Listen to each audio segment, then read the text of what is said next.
We wanted to invite you to hear from one of our customers, Jason Siegrist at Sentara, about some of the things that Jason has experienced, and hopefully that process that he's gone through in doing data center migration will help you in your efforts. One of the things that we've noticed, based on the comments from the attendees, is that we have folks attending that are in the early phases that want to just start their budgeting and get an initial plan, and we have some people that are already in the middle of some migration projects that are looking for some advice as to how to do the next migration event better. So it looks like we'll have a wide range of questions that come back. We do have, there is a mechanism for you to text a question in or send it in on chat. You'll find it there on your go-to webinar control panel.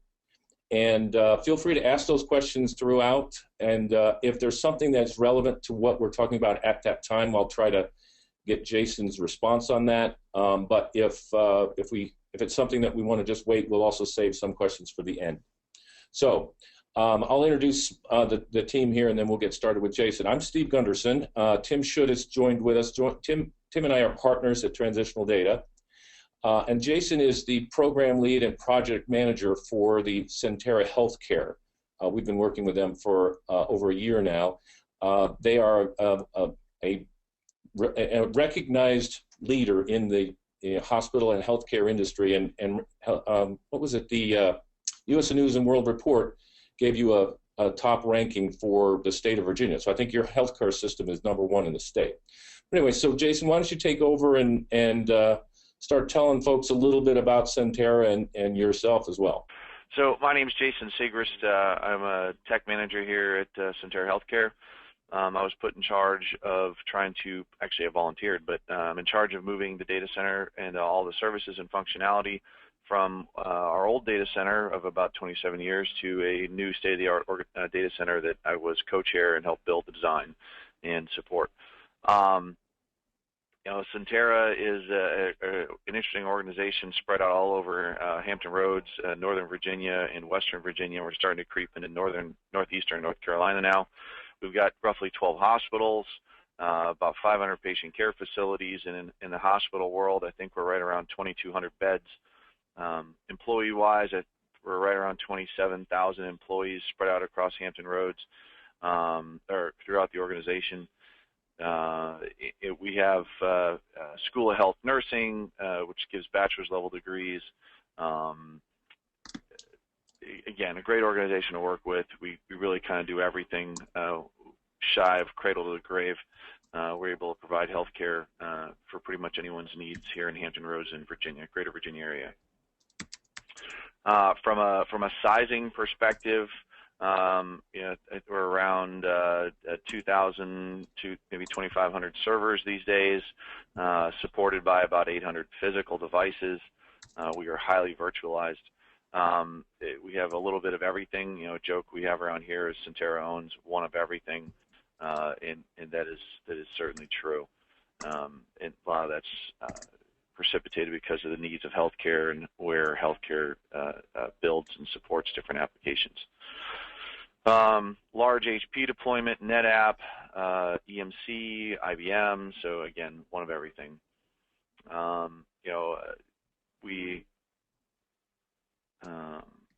It's fun and exciting. But nevertheless, part of this project was to move out of an old data center, like I mentioned previously, 27 years old. We had about 27,000 or 25,000 square feet over there. Of that, office space was included. And the computer room floor itself was around 17 or 18,000 square feet. That had the air conditioning units in it, power distribution, UPSs, and it was good for the environment we had back then. It was born of the age of water-cooled disk and servers in the IBM era, like I said, about 27 years ago. We've grown and changed the infrastructure and environment. And as we started to look at how could we make ourselves a little more supportable in the future, it was quickly determined that to try and retrofit the existing building would have just been too risky. So we decided to spend a bunch of money and retrofit our other buildings. We stood up a new hospital, had a hospital left over, and we moved all of IT, which was previously in 4 or 5 different lease spaces, into a hospital. And we retrofitted a portion of that hospital to be a data center. Today's data center now is about 9,000 feet of compute space, with another 15,000 feet or so for supporting infrastructure. So about the same physical footprint, about 25,000 square feet of floor space. However, we are more efficient with this space, and we're able to get about 40% increase in square footage or number of racks. So that's where we're going. Like I said, we're highly virtualized, highly available environment as we're moving forward. Great. Thanks for the background, Jason. And so you mentioned that this was a new data center build, and you've got the data center built and going through a fairly long migration process. Can you talk a little bit? Steve had mentioned that there's folks that are just starting out and some in the middle. So can you mention to those folks just starting out about the selection process of that you went through? Sure. To, Sure. So Sentara is a not-for-profit, and so although our organization isn't publicly traded, we still felt it was appropriate to do a real RFP process to find qualified vendors and the right vendor that met our interests in what we wanted to do. So that process started out with a little bit of Googling, talking to Gartner, who we talk to frequently, and that's someone we rely on pretty heavily to do a lot of this research for us, and came back with about 20-25 different vendors that support data center migrations and moving data centers. We went through a pre-qualification process talking to the vendors. We didn't want to have a vendor come in and suddenly we're their largest move or their first healthcare organization. So we needed someone that understood our business and has handled organizations our size before. So through that process, we pre-screened that 25 and came back with about 13 participants. We asked those 13 to participate. They came in for round 1 of vendor meet and greet, is what we called it. And then of that, we had 7 people of that 13 actually submit RFPs formally. Of those 7 RFPs, we had a team of 10 guys from all over the IT infrastructure, storage team, server team, database team, facilities organizations, and application team to review the RFPs, and we started meeting with the vendors, and ultimately we had big players in there, IBM, HP, EMC, and the other group is all they did was data center migrations and support data center moves. So through that process, we were able to narrow down the group, and for us, one of the big driving factors is that we didn't want to be stuck using Excel as a way to manage the move and PowerPoints. So ultimately, we wanted a tool that would meet Sentara's highly advanced, highly technical, and front-running organization. And there were a couple players that had tools. For us, TDS's knowledge and experience, their capabilities, talking to some of their other reference calls, and their tool was a major determining factor for us as we move forward in picking a vendor. The whole process took about 3 months for us to go through and pick the vendor that would support Sentara as we went to move our data center. all right, great. And so once the vendor is selected and once you get going, certainly you've got to dive right in. One of the first things that we went through, and I'll let you talk through the process, but was the discovery phase of the project, as we call it, where you've got to understand what you have for applications and physical and virtual servers and databases, et cetera. So can you talk a little bit about the process? Yeah. So I'm a PMP by trade. I've been doing this for a long time, and so I was very quickly excited about how you guys did things. I mean, you broke it down into a couple of very clear, measurable steps in this process, right? We have a discovery phase, analysis phase, and execution phase. And inside that, I mean, when you're eating an elephant this size, you got to do it one bite at a time. So for us, one of the big things that we really enjoyed about the TranMan tool, right, Transition Manager, was that it gave us that information, and we were able to track and measure that. But what we did is we took all of our data from HP's discovery tool, UD or DDM is what it's called these days, and brought that into Transition Manager. We have an enterprise application portal, which is collected data from our application owners, and we put that in the tool and took some exports out of that.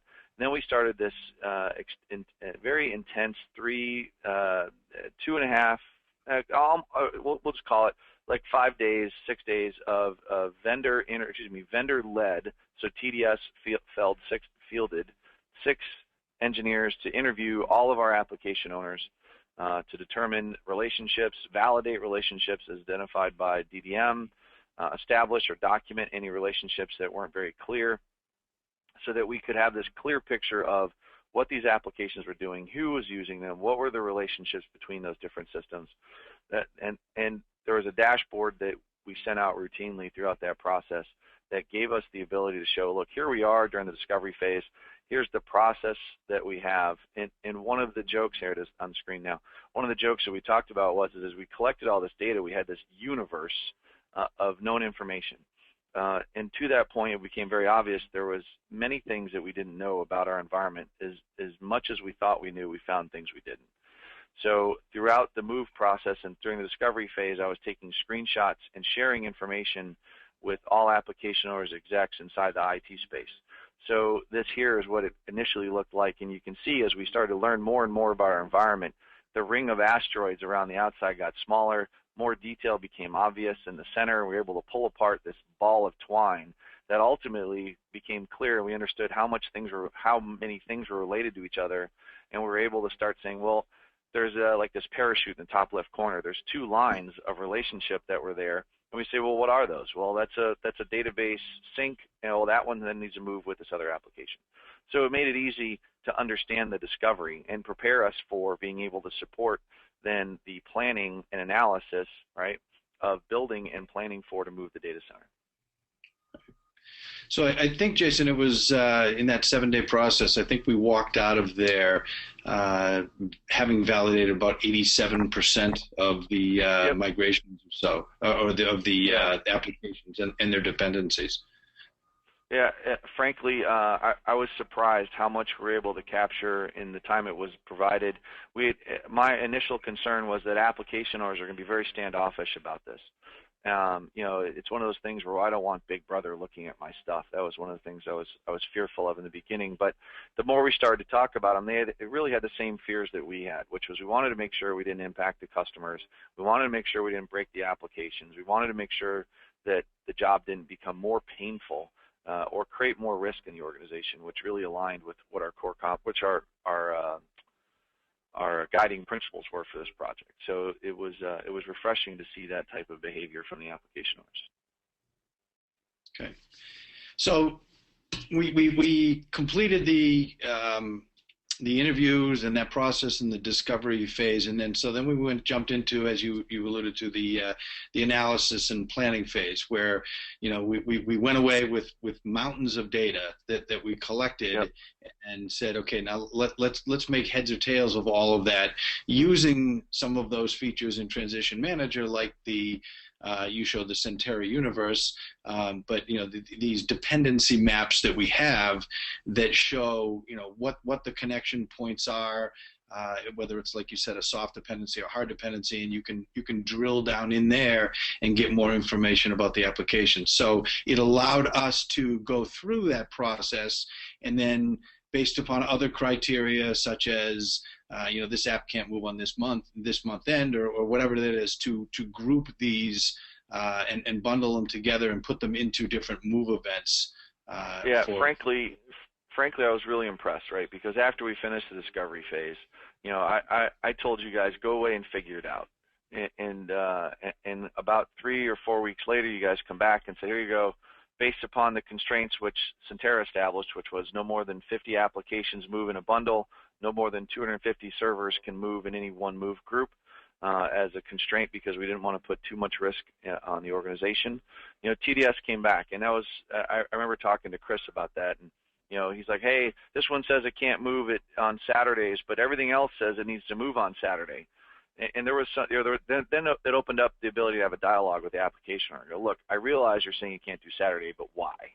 Yeah, so these here were our 10 planned move groups in the blue along the bottom, and then we had 2 failover move groups, which are kind of hidden, those gray ones, 11 and 12. But a lot of this really kind of just allowed us to say, here's a constraint or a guideline to plan this process or put an application in a move group based upon relationships or the lack thereof.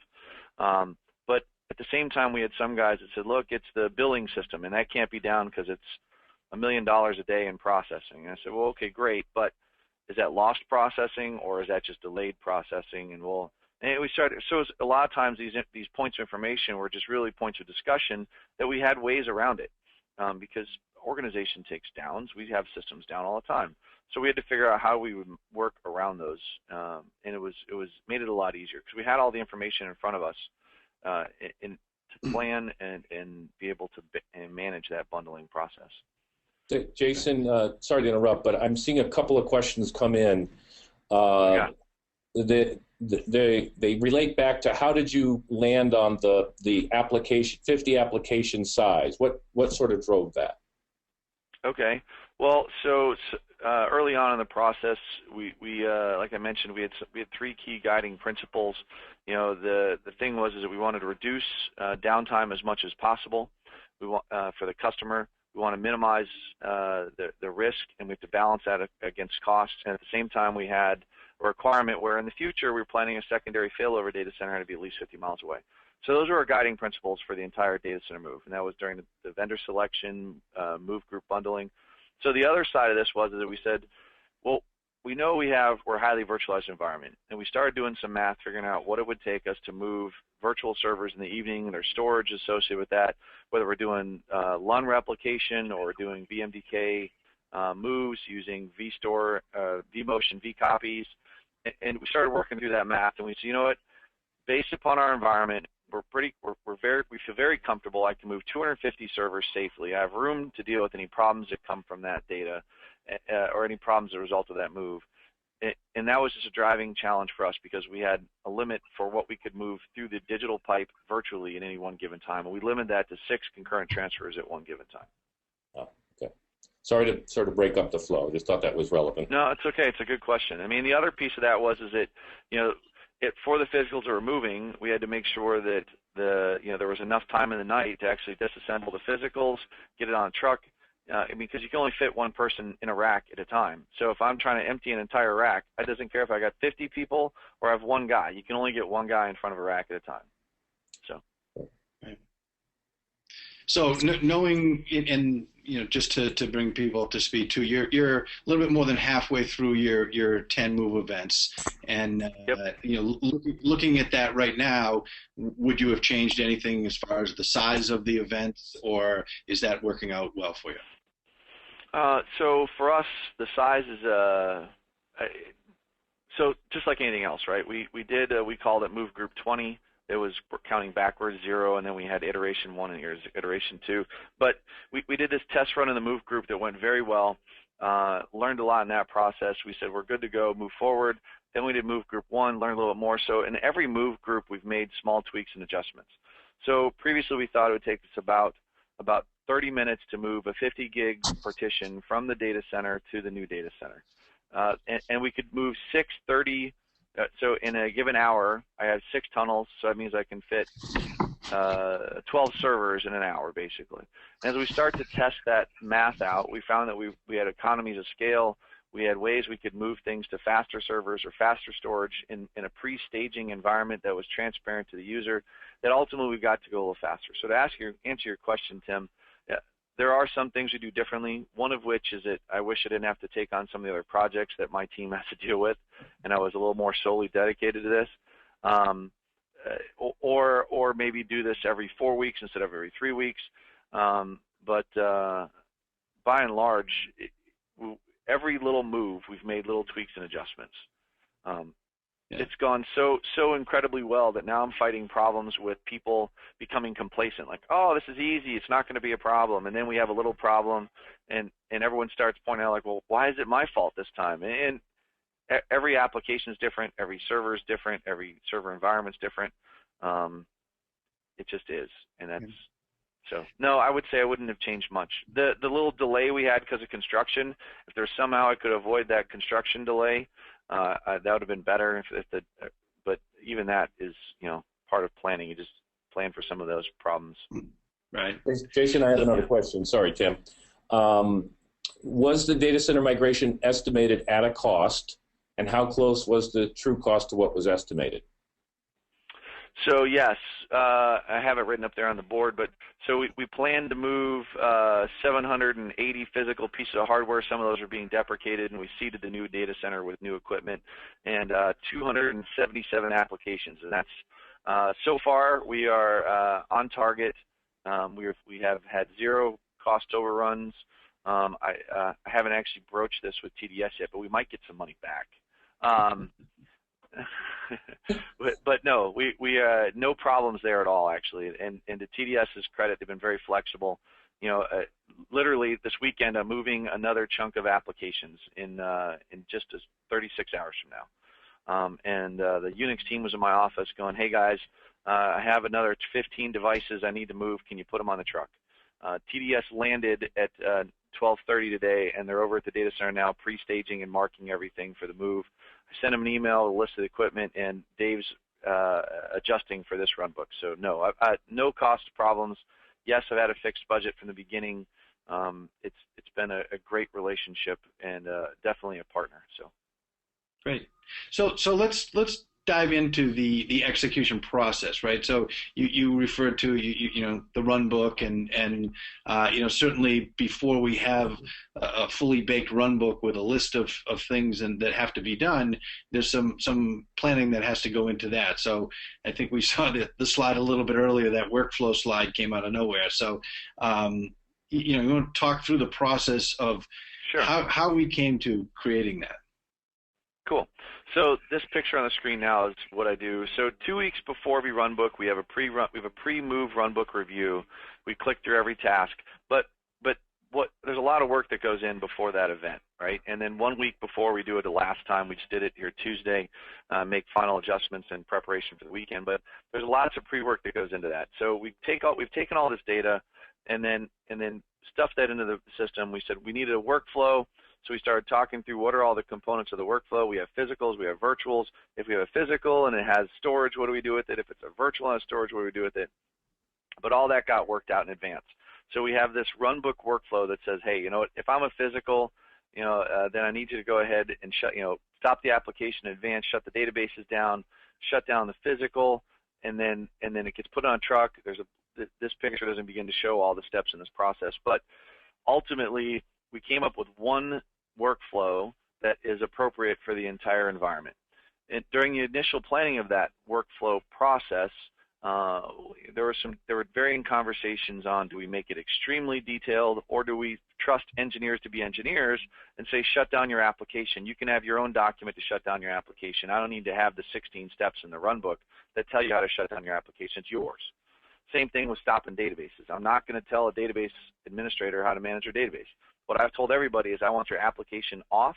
I want services put to manual, and that is true for both application and databases. Document those, and then leave me the system so that the Windows or Unix team can do whatever they have to do to be able to support the move. Okay. That Runbook, go ahead.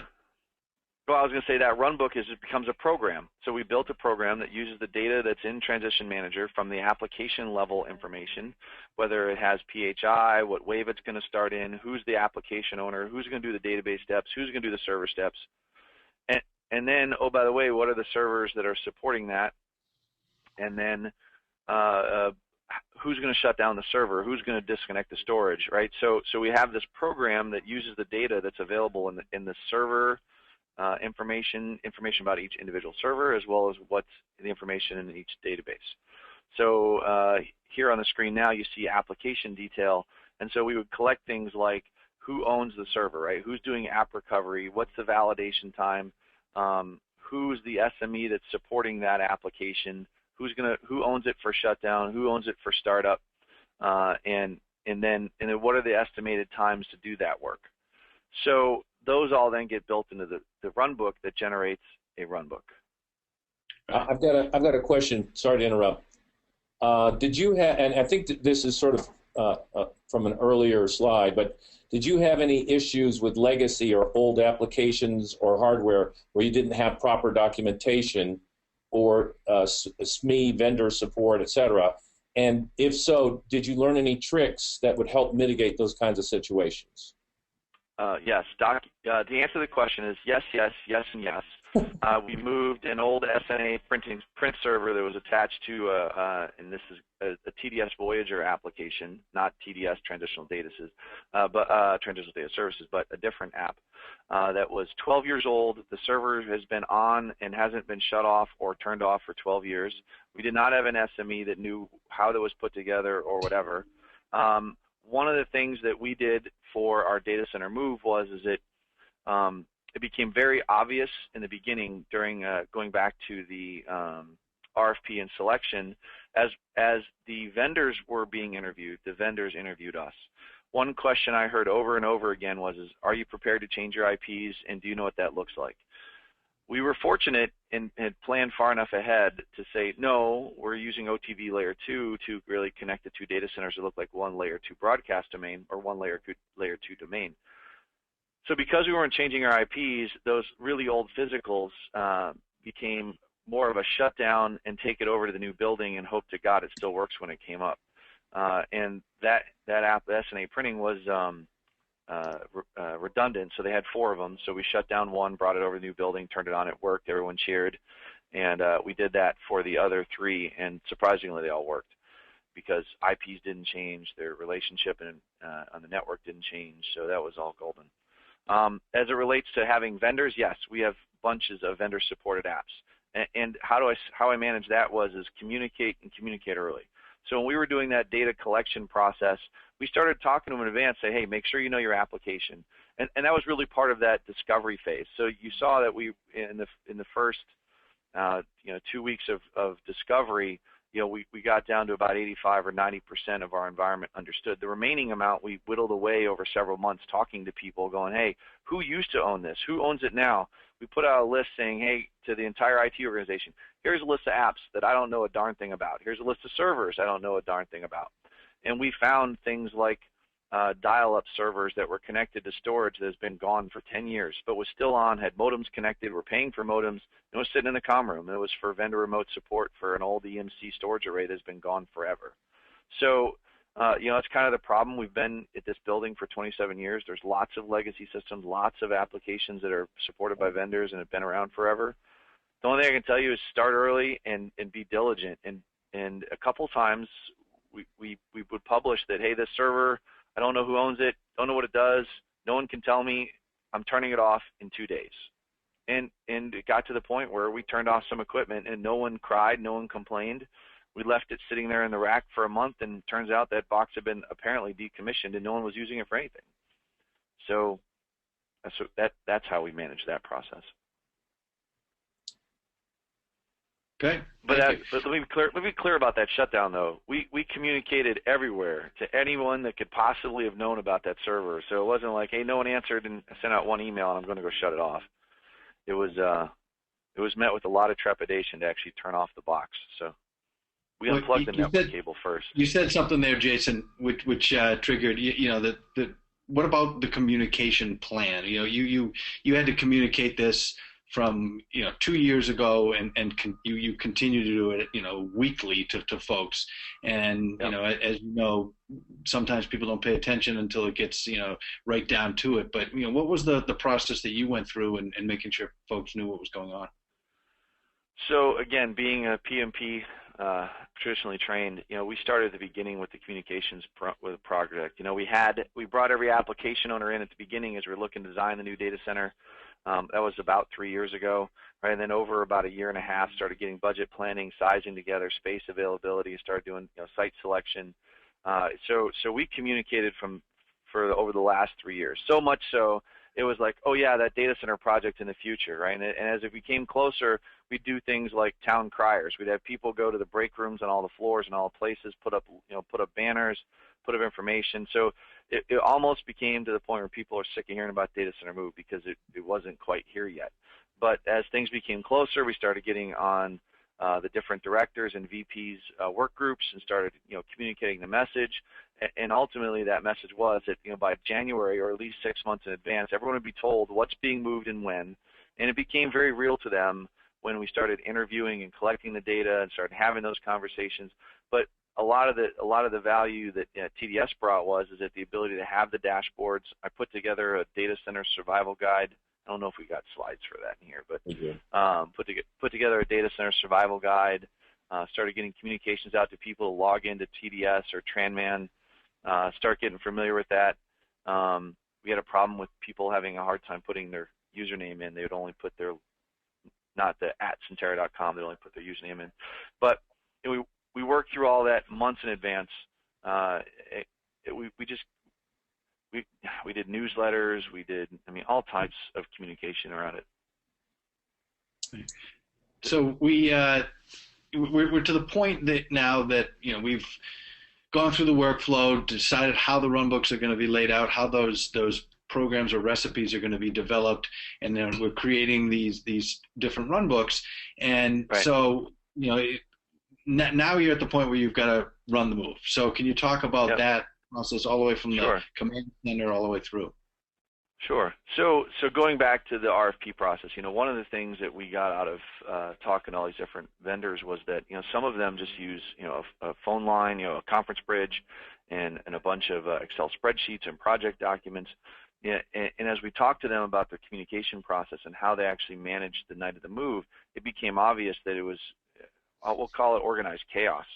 And that was one of the things that the TDS Tranman product gave for me, was the ability to do task management as well as workflow management, as well as status for those tasks. And so really, we set up a command center, which frankly I was a little surprised about how the heck we're going to do this. And I said, hey, TDS, what's your recommendation for who should be here? We worked through those processes and put together a situation room, our command center, which is really just the head POCs for the Unix team, the Windows team, the storage team, and network team, the project manager, and then we also have the application owners on the conference bridge. And for us, Sentara has a requirement to stand up a hotline, so that if execs or senior or people in the organization have a problem, they have one number to call and get instant information. That's the yellow splats in the upper left-hand corner. But the really cool thing that I was impressed with was that, as I mentioned earlier, we had built a workflow, which built a program. We've been able to use that same program on every move group, regardless of the architecture and makeup of the move group. It handles physicals, virtuals. It's really, and what's cool is and this, I'm being a bit of a geek, but we started doing ink blot tests based upon what the shape of the runbook looked like. So this one here is the X-Wing Star Wars fighter. There's another one that looks like Anubis. There you go, Anubis, the Egyptian god of death. And we started working through. There's one that looks like a city skyscape. One looks like a truck. But we started having fun with these and naming them. So I don't think we have a name for that one you just saw. But that's our Jeep or our dune buggy picture. And anyway, there's our sidescape. But the thing is, you got to try and have fun with this. There's a lot of work going on. We have not stopped our daily operations. And so at the same time, we're moving systems and supporting our environment. But the night of stuff, it's been refreshing, because TDS brings a project manager, a move manager at the target site, staffing to rip down the hardware, staffing to load the truck and move the truck, move all the equipment in the truck and pad it. It's barcoded, it's sealed. Our insurance company said we had to have a police escort. I volunteered to wear my Reno 911 Lieutenant Dan outfit, but they said no. So it's night of is actually easy. It's all the pre-work that leads up to it that generates some challenges as you deal with the constantly changing environment. I've got another question for you, Jason. Did you use this project to introduce some IT transformations, a la virtualization or new security or network, et cetera? All right, so we are and have been highly virtualized for the last 5 or 6 years, 7 years, maybe 8 years now. Our environment's about 85%, 90% virtualized. that does not include vendor-supported apps, although we do have some virtualization in the vendor space, or ASP model. Obviously, that's off-site, but we have some appliance items that can't be virtualized. So we're already highly virtualized. What we have been doing is that we've been more diligent, because now that we have a new data center, and we've said if it's left in the old building, it gets turned off in September of 2015. We are being very careful about what we allow on the floor, and we've started putting processes in place to make sure that when decommissioning occurs, that it gets decommissioned, as well as nagware to do things like, hey, the server's on the floor, it's been here for a year, but do you still need it for the next year? And if we don't get an answer back, then we start chasing it down, because now that means maybe that person doesn't own anymore, or that person's got our mail filtered, but we start to chase those down so we don't have gear that's just sucking up power and air conditioning for 10 years. One more question, sorry to break up the flow. What percentage of the migration was lift and shift versus data migrating to new hardware? Good question. So as we stood up the new data center, we pre-seeded the new data center floor with about 40% of the existing data center. So, but that was intentional. So we knew going into this that the data center move was coming. As I mentioned, about 3 years in advance, we were communicating that out everywhere.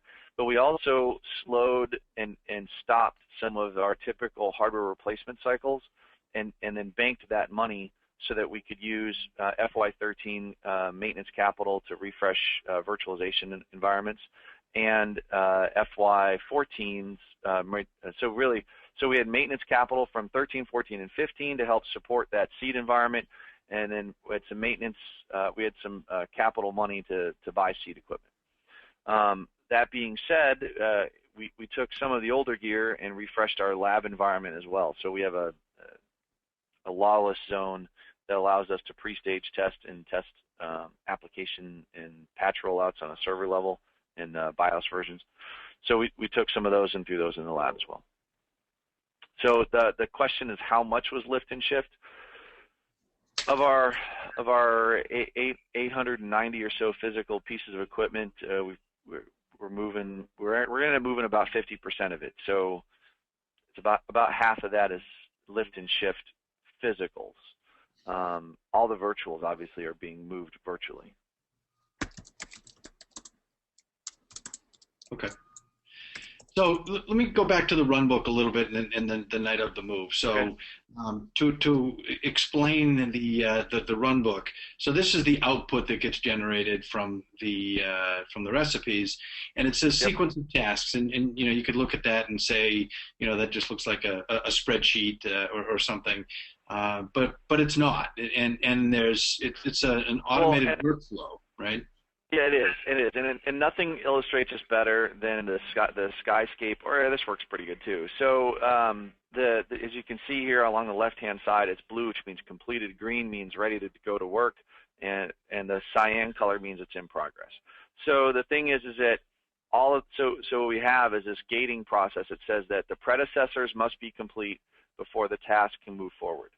So if you look at the city skyscape picture that's out there, there was tons of physicals that got shut down. You can see that the pillar on the left that looks like one of the buildings are all parallel tasks. So the application got shut down, then all the physicals got unracked, then cleaned, which documented and loaded in the truck. But the truck could not leave until all these physicals were on board, right? So you have this gating process that allows you to have more control over what's going on. The big advantage that I saw with this is that instead of telling someone, okay, go ahead, do task 275, and then you got to go, okay, I'm going to go do task 275, they're sitting there logged into TranMan, and they see their task go green, which means now it's time for me to do work. So it became easy for an application owner to say, okay, I just got to log in, join the bridge in case they call my name. The pizza's being delivered at 11. My task doesn't start till 12, so I'm going to go downstairs, get some pizza, be back up here until 11:30 so that I can do my work. It's made it very easy for us to manage. I think this weekend's Runbook's around 1,000 tasks. So it manages itself. By me releasing the task and everyone doing their work, it keeps moving along. My job as the project lead from a Sentara side during the night of is waiting and watching for those tasks to turn yellow, which means something's wrong, or orange, which means it's taking longer than expected. So really, then the command center becomes more of a traffic cop and keeping an eye on those anomalies versus the one that really controls everything and tells people when they can do it and records things. It's a documentation point. It's a workflow management, task management. It really makes it quite simple to manage the run. I mean, I think back, right, and most of the time it gets to the point where we're almost bored in the command center because there's just not much going on.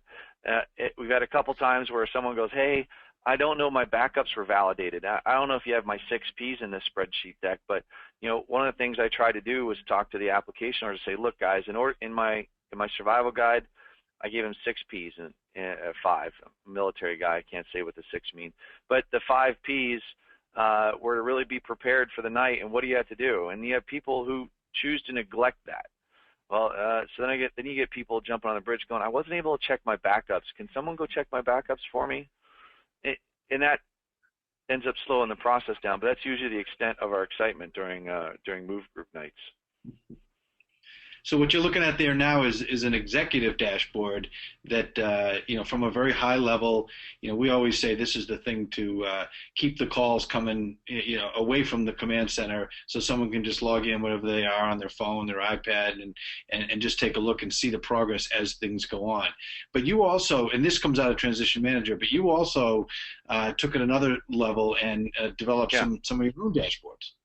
Yeah, so we liked this, and we found that this was really more of like a team manager for us. It was more for team. It worked better for team managers as well as maybe some of the directors. But further up, it was just too much detail for them too as well. So what we ended up building was an extremely simplified dashboard, right? A heads up, red light, green light for people to understand what's going on. So off of our WaveNet page, they could click on that link, which would take them to a status page, which told them which applications were moving and when, and then from here so we had a countdown that says which move groups are occurring and when, but upper right hand corner, once they were there, they could then click on the view at status. It would get actual statuses for the applications as it's occurring from inside TranMan. So if someone clicks the task and says we're beginning to shut down the system, I'm assuming it's down because we've already kicked all the users out, and now they're able to come to this page. So this is available inside and outside the company, and it made it easy for the execs and senior management to see what's going on. And then as they were completed and came back up, we had timestamps for both the down and the up. Right. And this was pulling it real time every 30 seconds from TranMan as people were doing their work. Right. Yeah, I recall the help desk, the guy who ran the help desk on your side was saying, when people call in, I need to be able to say, oh yes, that application's down. Here's when it came down. Here's when it's going to come back up. So this is became a very useful tool for you internally, and we recognize it as something that like you said, you're pulling the data from Transition Manager.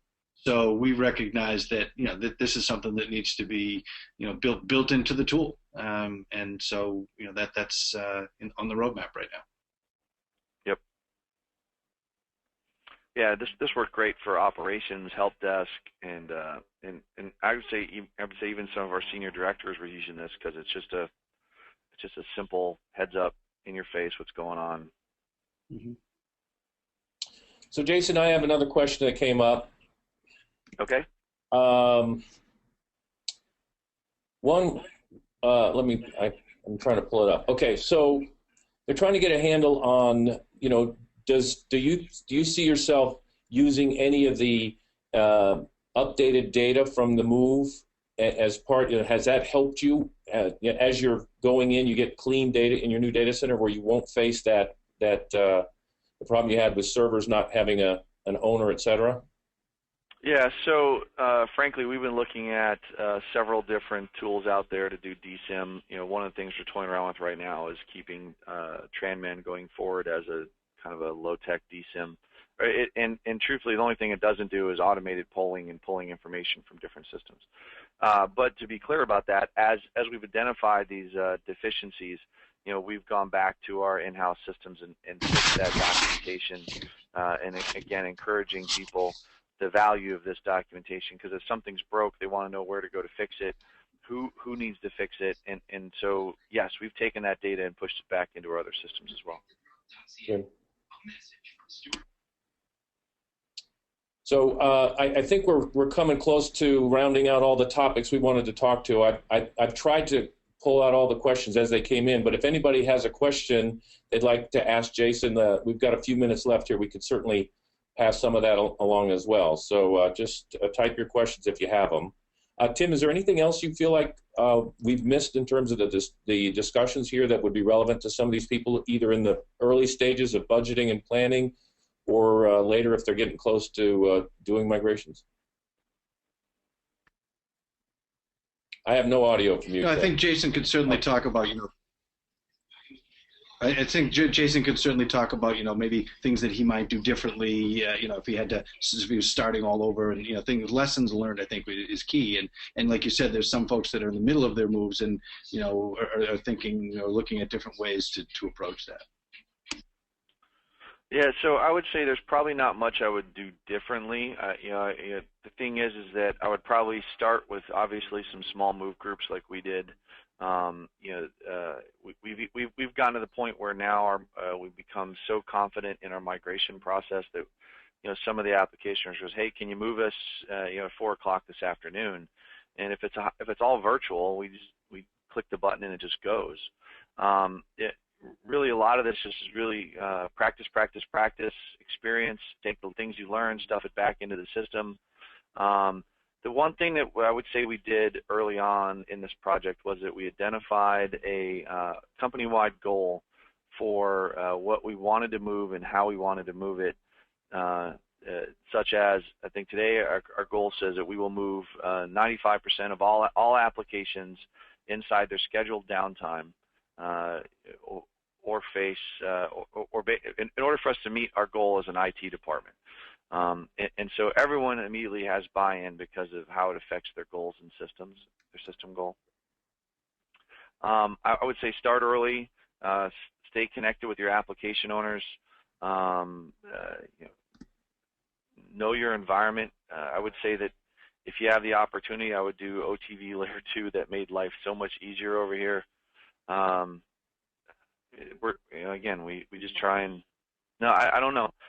Like I said, have a person that, like myself, but more dedicated to this, try and keep some projects. Like I said, I'm running 2 other projects. I wish I could drop one of those besides this one. It makes for some late nights, but I will say to TDS's credit, I've delegated stuff to them that maybe in some extent should have been mine. I'm like, here you go. Here's the global address list for all the application owners. You call them. Leave me out of it. Carbon copy me on emails, and they've been very good about that and handling that process. But I don't know. I really don't.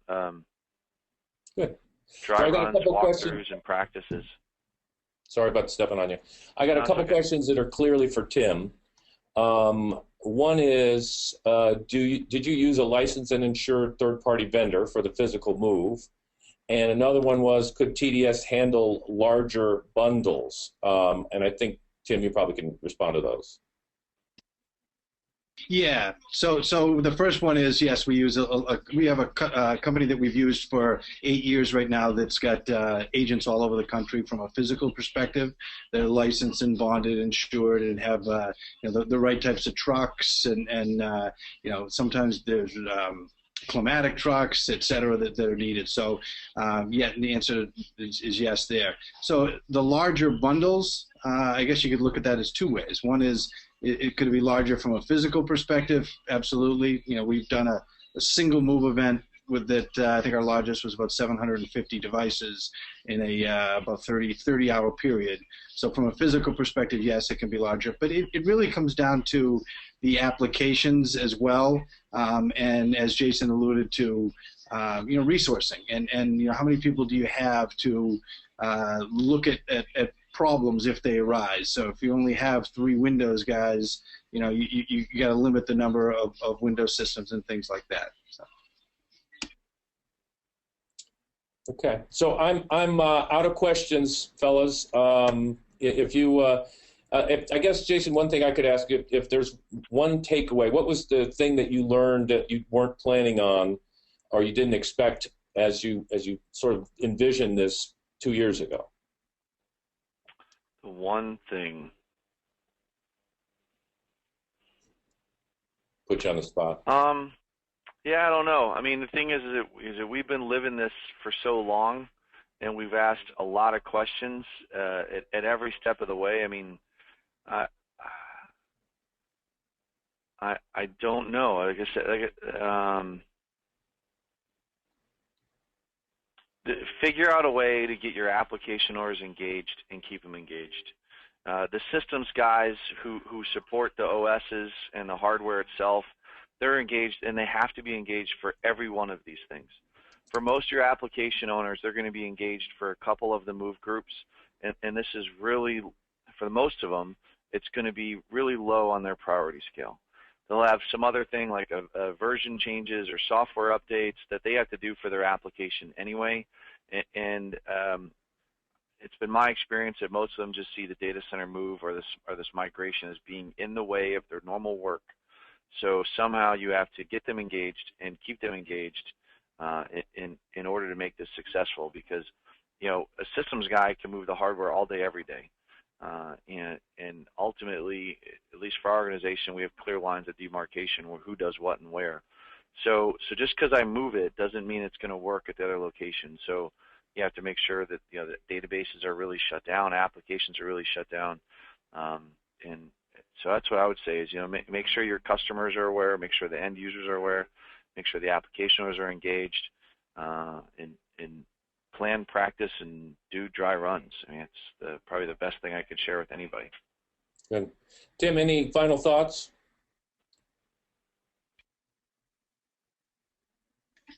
Nothing on this side, no. Okay. Well, we really appreciate everyone for joining us today. We will make this webinar available on our website later. Thanks to everyone. Jason, thanks for giving us your time, and again, good luck with your migrations out there. Yeah, well, I got to find my costume for tonight, because tomorrow night's move is costume night move. So we'll put that on the web too. Yeah. Well, and the other thing you got to have is a good set of minions working on your stuff. So that's the other important thing. All right. Thank you. Signing off. Thank you.